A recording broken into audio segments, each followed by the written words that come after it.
Y continuamos con más de Café de la Mañana. Gracias a Laura Claro por esa explicación de lo que la Florida Centro Comercial tiene para usted y su familia. Y hoy estamos con una persona muy especial, Camilo Pizarro, pero Doc, tiene que ser usted el que nos explique cuál es su especialización y cómo está trabajando usted hoy profesionalmente para que la gente entienda un poquito el tema que vamos a tratar. Bueno, mi nombre es Camilo Pizarro, yo soy médico anestesiólogo, intensivista, soy el director de la Unidad de Cuidado Intensivo Adultos de la Fundación Cardiovascular y soy instructor de reanimación cardiopulmonar básica avanzada de la Sociedad Americana del Corazón. Bueno, ya con, mejor dicho, esa explicación, es momento de contarles a todos ustedes que atorarse puede ser un caso particular o algo que le puede pasar a cualquier persona en su familia, en su trabajo, y llega en muchas oportunidades el tema de decir auxilio, me atoro, y ahí es cuando no sabemos qué hacer o procedemos de manera, digamos, no eficiente o no de la manera correcta que debemos hacer. Antes de comenzar, me gustaría que usted nos explicara un poquito cómo está compuesto ese sistema para que la gente entienda la comida por dónde pasa y por dónde se transporta. Para eso tenemos una imagen para que la gente pueda guiarse un poco de cómo se compone la garganta. Bueno, perfecto. Entonces, la idea es que cuando ocurre una obstrucción de la vía aérea por un cuerpo extraño, normalmente lo que nosotros hacemos es deglutir el alimento inicialmente en la boca. Lo ideal es que estemos masticando el alimento varias veces para poderlo triturar de una manera adecuada y que ese alimento siga su tránsito completo. El alimento pasa de la boca a la faringe y de la faringe debe pasar al esófago y del esófago debe pasar al estómago. ¿Cuándo ocurre el problema? El problema ocurre cuando de la boca no pasa a la faringe sino a la laringe. La laringe es la parte donde se inicia, la parte superior donde se une con la tráquea y nos produce la obstrucción de la vía aérea. ¿Qué quiere decir? Que el alimento, en vez de irse a la vía digestiva y terminar depositado en el estómago, termina en la vía aérea en los pulmones. Y ahí es cuando ocurre el problema. Y se presentan los síntomas y eso puede ser llegar a ser en algún momento catastrófico y producir casos fatales. ¿Cuántas veces debo masticar yo el alimento para poder pasarlo? Bueno, está recomendado que los alimentos sólidos deben masticarse por lo menos durante mínimo 1 minuto o un poco más y que esté completamente triturado el alimento. La idea no es estar comiendo de afán como a veces nos toca a nosotros y que podamos deglutir completamente el alimento. Muy bien, Doc. Ya con esa explicación, pues vámonos un poquito a la práctica y a llevarlo a la realidad y vamos a hacer que, pues esta es la garganta, ¿verdad? Que termina siendo al fin y al cabo un conducto. Muchas veces, como usted dice, pasamos los diferentes alimentos y los alimentos pasan de manera correcta. Pero en muchas oportunidades vemos como algunos alimentos se vuelven una interferencia y en buenas ocasiones nos pasa agua, pero en otras ocasiones no pasa absolutamente nada. A mí me pasa y he tenido 5 casos bastante lamentables para la gente que se encuentra en mi alrededor, bastante incómodos porque entra uno en un estado de desesperación. Eso afana muchísimo. Y no sabe uno qué hacer, porque las personas que se encuentran en los restaurantes, en las empresas y que saben de primeros auxilios, saben lo básico, pero cuando lo básico no es suficiente, entra uno en una etapa de desespero y de ansiedad que muchas veces termina siendo peor que la enfermedad o peor que el problema. En la obstrucción de la vía aérea por un cuerpo extraño, lo más de las acciones más importantes es calmar a la persona. Decirle que uno está al lado de la persona y que lo va a poder ayudar. Eso ayuda muchísimo para que la persona que está ahí al lado trate de respirar de una manera un poco más efectiva. Cuando hay una obstrucción de una vía aérea por un cuerpo extraño, la podemos identificar de 2 maneras. Puede haber una obstrucción leve o puede haber una obstrucción severa. La obstrucción leve, ¿cuándo es? Cuando la persona se atora, o sea, lo que todos hemos vivido de pronto en algún momento de nuestras vidas, que empieza y no puede respirar. El mismo cuerpo provoca El mismo cuerpo como reflejo provoca esa tos. Y yo tengo que preguntarle al paciente cómo se siente. Ajá. Si el paciente me responde, no, es que no puedo respirar, desde que hable es una obstrucción leve. Quiere decir que algo de aire está entrando a los pulmones, o sea, el paciente está ventilando. Lo que yo debo hacer con ese paciente es decirle que empiece a toser fuertemente. ¿Qué es lo que hacemos nosotros normalmente? Generalmente lo que hacemos es coger la persona que está al lado de nosotros y darle palmadas en la espalda. Eso no se tiene que hacer.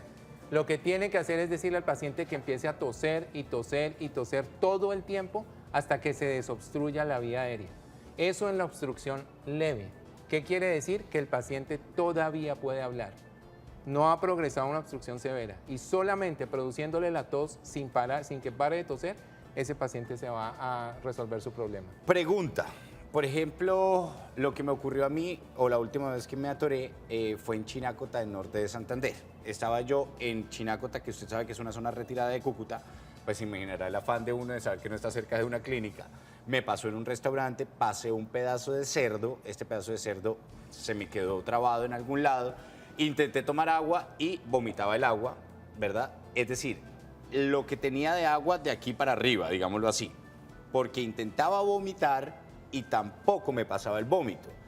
Entonces entré en un momento donde no sabía qué hacer y en medio de toda la situación llamé a una médico amiga, una persona que ha venido aquí en muchas oportunidades, y ella me decía: cálmate, hazte una posición de 45 grados, deja que tu cuerpo mismo, la tráquea, vaya bajando el alimento. ¿Por qué? Porque yo me inducía el vómito y claramente me alteraba muchísimo, me ponía rojo, la cara se me hinchaba y intentaba toser y sentía que no mejoraba.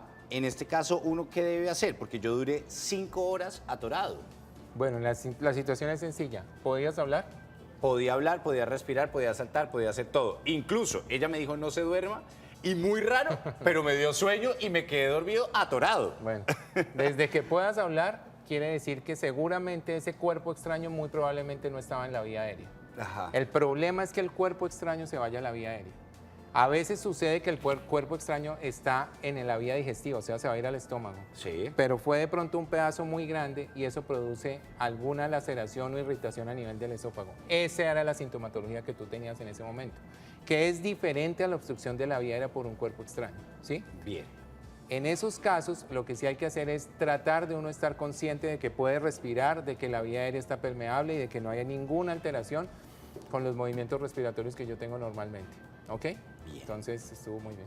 7:56 de la mañana y llega el momento de recibir llamadas de nuestros televidentes y hablamos con uno de ellos. Buenos días, Amaria.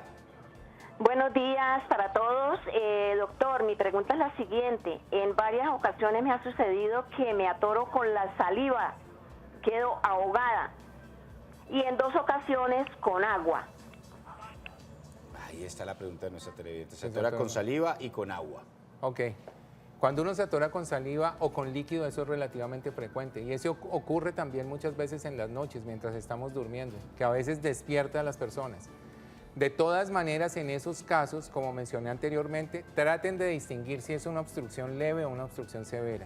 Y ustedes ya saben de aquí en adelante que la obstrucción leve es la que permite que yo pueda hablar. Desde que yo pueda hablar, la vía respiratoria mía por lo menos está funcionando. Entonces traten de toser todo el tiempo. Ahorita vamos a explicar qué sucede cuando es una obstrucción severa, que el paciente no puede hablar. Pero esa obstrucción que sucede con líquido o con saliva, traten de estar tosiendo permanentemente. Muy bien, bueno. Un aplauso para el doc que se robó un poquito de su tiempo. Y vamos a la práctica, doc. Okay. Ahora sí, ¿listo? ¿Empezamos con este paciente o con nuestra paciente de carne y hueso? Como quieran. Con la de carne y hueso. Venga para acá nuestra paciente invitada, por favor, detrás de Martín.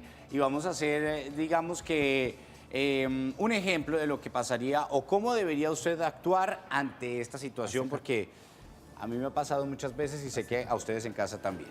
Entonces, Camila, que es nuestra paciente, va a ser la encargada de decirnos...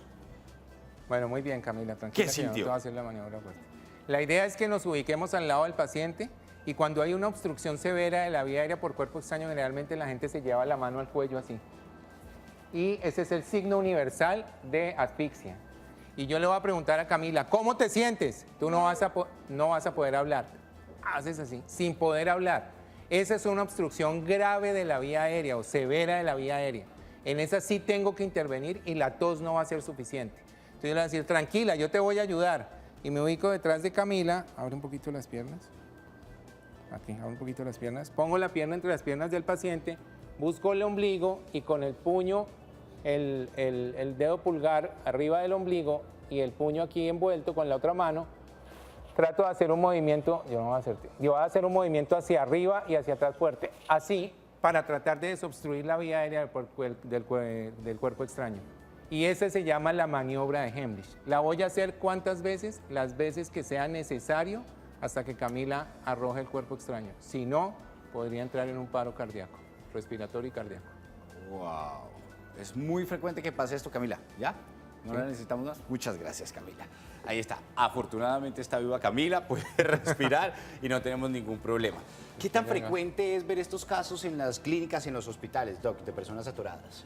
Desafortunadamente, cuando estos pacientes llegan a las clínicas y hospitales por esta causa, llegan después de haber presentado un paro cardíaco. Porque cuando la obstrucción es severa y no entra aire a los pulmones, el paciente entra en paro respiratorio. Y si no hacemos la maniobra rápidamente, de maniobra de Heimlich, o iniciar las maniobras de reanimación básica muy sencilla, que es compresiones nomás, el paciente llega en paro cardíaco a la clínica y ya llega muy tarde. Y hay casos en los que desafortunadamente esto sucede y los desenlaces son fatales. Bueno, nuestro paciente de aquí sí parece tener un Este paro ya es otro, cardiorrespiratorio. ya está pálido. Vamos a ver. Entonces, la yuca y la papa. Y lo primero que yo voy a hacer con el paciente es decirle, ¿cómo se siente? Ese paciente hace el signo universal de la asfixia, Ajá. que es llevarse las manos, generalmente, así. Y le pregunto, ¿cómo se siente? Y el paciente no puede hablar nada. A ese le digo, tranquilo, lo voy a ayudar. Me hago detrás del paciente, Sí. busco el ombligo y coloco el puño encima del ombligo, debajo del esternón. Y bien pegado al paciente hago este movimiento. ¿Hasta cuánto? Hasta que se desobstruya la vía aérea por un cuerpo extraño y el paciente pueda respirar nuevamente. Y en caso de un paro cardiorrespiratorio, En caso de un paro cardiorrespiratorio, muy buena pregunta, porque el paciente podría desmayarse. sí, Llega un momento en que no le entra aire y se desmaya. Yo lo que tengo que hacer es ayudarlo a colocarse en una posición sobre el piso o sobre una mesa donde yo esté. Ajá. Y en este momento lo primero que yo tengo que hacer es decirle a alguien que pedir ayuda si estoy con alguien más. Por favor, llame a urgencias y dígale que estamos en tal sitio en el canal TRO, que vengan con la ambulancia y un desfibrilador externo automático. E inmediatamente empiezo las maniobras de reanimación, que son 30 compresiones y 2 ventilaciones. es en esta zona, debajo del pecho. En los pacientes adultos se ubican las compresiones en la mitad inferior, el talón de la mano en la mitad inferior del esternón. Y tengo que hacer 30 compresiones con los brazos completamente rectos y hacer 2 ventilaciones. Cuando vaya a ventilar el paciente, abro la boca y miro. Si el cuerpo extraño está en la boca, meto el dedo y lo saco. Si no, sigo haciendo compresiones y ventilaciones. ¿Hasta cuándo? Hasta que llegue la ayuda. Nunca paren las compresiones, es lo que le va a salvar la vida al paciente. Bueno, la ayuda no llegó, pero sí tenemos una llamada de algún televidente. Ella es Miriam, que quiere consultar más sobre este tema de profesionales de la salud. Miriam, buenos días. Buenos días. ¿Cómo se encuentra, mi Miriam? Bien, sí, señor. ¿Usted? Bueno, muy bien, gracias a Dios. La escuchamos, aquí está nuestro especialista en el tema para poderle resolver sus dudas. Buenos días. Me figure que es que yo le escucho al doctor que dice que el atoramiento por agua o por alimento, pero a mí nunca me ha pasado ni por agua ni por alimento, sino voy a hablar, ¿sí? Voy a hablar y me parece que es como el aire que yo recibo por la boca que me atora, me asfixia. Y me he visto, pero grave, grave, grave. Y a mí esto, una vez me sucedió en la clínica y un médico me hizo la operación que hizo ahorita el médico, que meterle el puño aquí en el ombligo. Entonces yo le digo a mis hijos eso, a mi hijo, cuando estaba aquí, y él me hacía eso. Pero yo le quiero preguntar, mi pregunta al doctor es, ¿por qué? ¿Por qué sucede esto? Si no es por alimento ni por agua, ¿por qué me sucede a mí esto? Y esto es seguido, es como el aire. Yo por ejemplo, voy a hablar así, a veces voy a hablar, y como el aire que recibo en la boca es lo que me atora. Bueno, Miriam, ahí está la cuestión, Doc. Eso ya es diferente, pero es una situación que se puede presentar en circunstancias de aerofagia. Lo que sí les recomiendo a nuestra televidente es que trate de consultar a un neumólogo, que ellos hacen un examen especial y hacen una evaluación visual de la tráquea. En algunas circunstancias la contextura de la tráquea no es la adecuada y eso se puede colapsar y podría producirle los síntomas que Miriam está comentando. Bueno, entonces ahí teníamos la explicación para que usted en su casa no se afane cuando le ocurra este tipo de situaciones. Lo más importante siempre va a ser ir de urgencia al médico, ¿verdad? Que los especialistas en temas de salud, las personas que día a día reciben estos casos, pues tengan la posibilidad de guiarlo a usted y de poderlo atender de manera correcta. No haga cosas que no sabe porque en muchas oportunidades pueden terminar siendo peor. Doc, conclusiones ya del tema para que la gente en su casa tenga esas recomendaciones finales. Conclusión rápida, les recomiendo, todos podemos salvar una vida. La situación de obstrucción de vía aérea por un cuerpo extraño es, si es leve, induzcan la tos. Si es severa, hagan la maniobra de Heimlich. Y siempre pidan ayuda y consulten al médico inmediatamente después de que se presente la circunstancia. Bueno, Doc, mil gracias. Ok, a ustedes gracias. Señores, recuerden que ustedes pueden repetir nuestra sección en nuestro canal de YouTube. Estamos como El Café de la Mañana, Canal Tro. Ahí puede usted cada una de ellas volverlas a repetir. Así puede tener usted la respuesta de las preguntas. ¿Qué debe hacer una persona cuando se atora? Ahí tenemos las respuestas de nuestros televidentes y también de nuestros cibertelevidentes que a través de @elcafecanaltro responden.